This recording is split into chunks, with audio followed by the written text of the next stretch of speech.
అనుదిన నిత్యజీవపు మాటలు. దేవునామానికి మహిమ కలుగునుగాక. దేవుని వాక్యాన్ని చదువుకుందాము.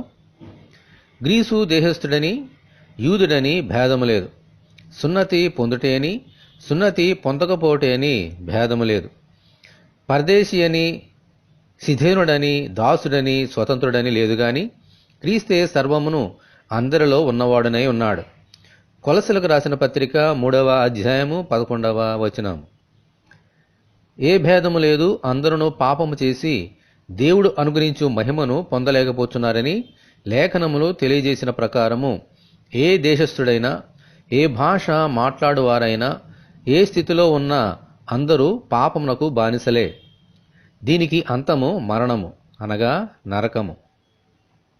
అయితే ఎవరైతే ప్రభునందు విశ్వాసముంచి తమ పాపములను ఆయన పరిశుద్ధ రక్తంలో కడుగుకుంటారో వారందరూ నిత్యజీవము పొందుకుంటారు అని అవే లేఖనములు బోధిస్తున్నాయి. హల్లెలూయా. ఈ వాగ్దానము యూదులకైనా, అన్యజనులకైనా, ఏ దేశస్థులకైనా, ఏ భాష మాట్లాడువారికైనా, సున్నతి పొందిన వారికైనా, సున్నతి పొందని వారికైనా, దాసులైనా స్వతంత్రులైనా అందరికీ చెందుతుంది. ఎందుకంటే దేవుని యందు పక్షపాతము లేదు. ఆయనే సర్వమునై అందరి హృదయములలో ఉంటూ సర్వసత్యములోనికి నడిపించువాడు. ఆమేన్. హల్లెలూయా. అందుచేత మనము ఎవరమైనా ఏ స్థితిలో ఉన్నా ప్రభు అయిన యేసుక్రీస్తునందు విశ్వాసముంచి ఆ నిత్యజీవము కొరకు నిరీక్షణతో ఎదురు చూస్తూ మన విశ్వాస జీవితంలో ముందుకు సాగిపోదాము. దేవునికి స్తోత్రము కలుగునుగాక. ఆమేన్.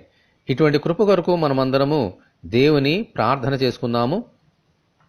ప్రభువా, మీ వందనాలు.